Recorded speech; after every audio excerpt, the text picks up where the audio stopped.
Hello दोस्तों, welcome back to my channel. आज मैं आपके लिए एक और नई वीडियो लेके आई हूँ। इसमें हम बात करेंगे पेरेंटिंग टिप की, बच्चों के बारे में बात करेंगे। बच्चों के जैसे कि टीथ आते हैं, तो बच्चों के टीथ आने के क्या साइंस और सिम्टम्स होते हैं वो बताएंगे, और बच्चों को क्या क्या उसके लिए जल्दी से उनके टीथ आ जाएं, फटाफट से उनको ज़्यादा परेशानी ना हो, उसके लिए क्या क्या आप इलाज कर सकते हैं, आप घर में क्या कर सकते हैं, बाहर से क्या मेडिसिन खरीद सकते हैं। ये सब आज हम डिस्कस करने वाले हैं। बात करेंगे सबसे पहले बच्चों के साइंस एंड सिम्टम्स की, कि बच्चों को दांत आते हैं, कब से आते हैं। बच्चों को आइडियली 6 महीने से दांत आने शुरू हो जाते हैं, कि आप देखेंगे कि बच्चों को एक दो दांत आपको दिख जाएगा। ज़्यादा लेट होएगा तो 9-10 मंथ्स में भी बच्चों को दांत आते हैं। देवीना ने 7 मंथ में पहला दांत निकाला था, और देवांश ने 10 मंथ में आपका पहला दांत निकाला था। बच्चा वेरी करता है कि कौन सा बच्चा कितने टाइम में निकाल रहा है। ऐसा नहीं है कि 6 महीने हो गए तो बच्चे को दांत आएंगे ही आएंगे। कई बच्चे लेट भी निकालते हैं, लेकिन 6 मंथ तक बच्चा पहला दांत अपना निकाल लेता है। ये जो दांत हैं ये चलते हैं बच्चों के 1.5 ईयर्स 2 ईयर्स तक, ये कंप्लीट हो जाता है प्रोसेस दांत निकलने का। आप देखेंगे कि बच्चों के दांत आने शुरू हो गए हैं, तो बच्चे आपको क्या क्या साइंस एंड सिम्टम्स देगा, क्योंकि वो बोल तो सकता नहीं है कि वो उसको क्या परेशानी हो रही है। वो एक बहुत ज़्यादा रोएगा, उसको बहुत परेशानी होगी तो वो रोएगा। दूसरा सिम्टम है कि बच्चा अपना कान, बच्चे को यहाँ पे ईजीनेस इरिटेशन होती है, तो बच्चा अपना कान ऐसे ऐसे ऐसे ऐसे अपने कान पे खुजली करने की कोशिश करेगा, और अपने कान में देवांश देवीना तो घाव भी कर लेते हैं। देवांश देवीना नाखून मार मार के ऐसे ब्लीडिंग भी कर लेते हैं। उनको जब इरिटेशन होती है, दांत निकलते हैं तो इरिटेशन होती है, पेन होता है, तो बच्चे का ये सिम्टम आप नोटिस करेंगे कि बच्चा अपने कान को ऐसे ऐसे कर रहा है। तीसरा सिम्टम है कि बच्चा दूध है तो दूध नहीं पिएगा ढंग से, या खाना खाता है तो बच्चा खाना नहीं खाएगा ढंग से। तो आप समझ जाइए कि बच्चे को कोई ना कोई परेशानी हो रही है, उसको टीथ निकलने में प्रॉब्लम हो रही है। चौथा सिम्टम है कि आप बच्चे को बच्चा ज़्यादा से ज़्यादा आपसे चिपकने की कोशिश करेगा। बच्चा सोचेगा कि मैं अपनी माँ से ही चिपका रहूँ, माँ से ही बस बैठा रहूँ, अपनी माँ के ही पास रहूँ। कोशिश यही करेगा कि बच्चा खेलेगा नहीं, बच्चा इरिटेटेड रहेगा। तो बच्चा शांत रहने के लिए बच्चा आपके पास ही ऐसे कमर कंधे लगा के सिर से यहाँ पे लेटा रहेगा। ये भी एक सिम्टम होता है कि उसको पेन हो रहा होता है, तो उसको उसको माँ के पास रहना ज़्यादा पसंद आता है। ये भी बच्चा बहुत ज़्यादा ही आपसे क्लोज़ होने की कोशिश करेगा कि उसको दिक्कत हो रही है।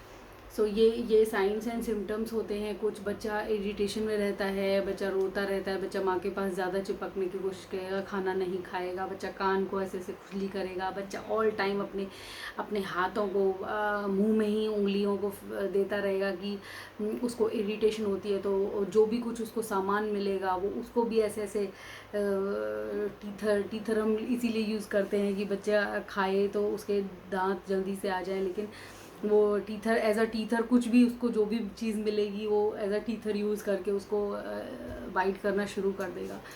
आप समझ लीजिए कि इस तरह से आपके बच्चे के एक और मेन सिम्टम है जो बच्चे को जो देवांश देवीना में सबसे पहले आता था, कि बच्चा मुंह से ड्रूलिंग ऑफ सलाइवा बोलते हैं, कि आप मुंह से लार बहुत निकलने उसकी शुरू हो जाएगी, कि उसको अच्छा लगेगा उससे कि उसका मुंह से ज़्यादा ही सलाइवा ऊजिंग आउट हो रहा होगा। ये भी मेन सिम्टम होता है कि बच्चे के दांत आ रहे हैं, इसलिए उसको ये हो रहा है, ये प्रॉब्लम हो रही है।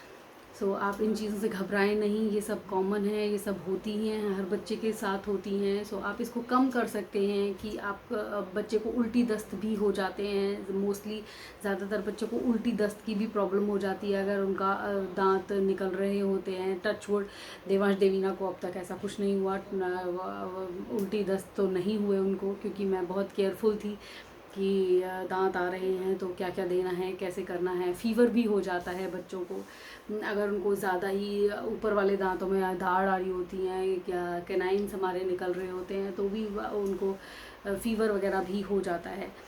आई होप आपको ये साइंस एंड सिम्टम्स समझ आ रहे होंगे कि जो मैं बोल रही हूँ। अब इसके बाद बात करेंगे ट्रीटमेंट की और हेल्प की, कि बच्चों के हेल्प कैसे कर सकते हैं आप दांत निकलने में। आप सबसे पहले बच्चों को क्या कर सकते हैं कि बच्चों को टीथर ला के दे सकते हैं। एज अ टीथर अगर बच्चे, देवांश देवीना ने आज तक टीथर को यूज़ नहीं करा। मैंने इतने सारे टीथर ला के दिए थे लेकिन उन्होंने कभी यूज़ नहीं करा, क्योंकि वो कोई भी चीज़ होती है बस उसी को अपने हिसाब से टीथर की तरह यूज़ करते थे उस टाइम में, लेकिन जो टीथर ला के दिए थे उनको यूज़ नहीं करते थे। सो आप ट्राई कर सकते हैं बच्चे के लिए एक टीथर ला के ट्राई कर सकते हैं कि बच्चे को टीथर दें और वो उसको यूज़ करके देखें और उससे उसको थोड़ा रिलीव मिले पेन में। और इसके अलावा आप उसको मेडिसिन्स में क्या क्या दे सकते हैं, आप उसको विटामिन डी ड्रॉप्स दे सकते हैं। आप उसको 1/2 ml, अगर आपका बच्चा विद इन ईयर है तो आप उसको 1/2 ml ड्रॉपर की उससे विटामिन डी ड्रॉप्स दे सकते हैं। और अगर उससे ज़्यादा बड़ा है तो आप 1 ml भी दे सकते हैं। और आप कैलकेरिया फॉस्फरिका करके एक होम्योपैथिक गोलियां आती हैं, छोटी छोटी सफ़ेद कलर की मीठी मीठी गोलियां होती हैं। सो आप उसको दे सकते हैं। 2 सुबह 2 शाम इन्फेंट्स को दी जाती हैं, उसके बाद 4 सुबह 4 शाम, ऐसे आप अपने बच्चों को 1+ के बच्चों को दे सकते हैं। उसके ऊपर सब लिखा होता है कि कितनी गोलियां आप कितने साल के बच्चे को दे सकते हैं। सो आप ये कर सकते हैं। आप ये जो हमारा ग्राइप वाटर आता है ये बहुत अच्छा होता है। इसमें लिखा होता है कि आप 10 इसके 10 नए तरह तरह के फ़ायदे होते हैं ग्राइप वाटर देने के, कि आपके डाइजेशन में भी हेल्प करता है, आपकी टीथिंग में भी हेल्प करता है, टीथिंग प्रोसेस को करने में, और आपको और चीज़ों में भी हेल्प करता है। सो आप ये ग्राइप वाटर यूज़ कर सकते हैं। ये भी उस पर बॉटल पर प्रिस्क्राइब होता है कि आप कैसे कैसे दे सकते हैं। 1 ml देना होता है या 2 ml देना होता है। इन्फेंट के लिए 1 ml देना होता है, मॉर्निंग इवनिंग जाता है, मैंने दिया था। सो आप ये कर सकते हैं। आप इसके अलावा बच्चे को शहद और सुहागा मिक्स करके आप उसको उसके दांतों पर जहाँ जहाँ आपको लग रहा है स्वेलिंग है, आप वहाँ वहाँ उसको रगड़ सकते हैं। सो शहद सुहागा हमारे होम रेमेडी में आता है, आप ये घर पर कर सकते हैं।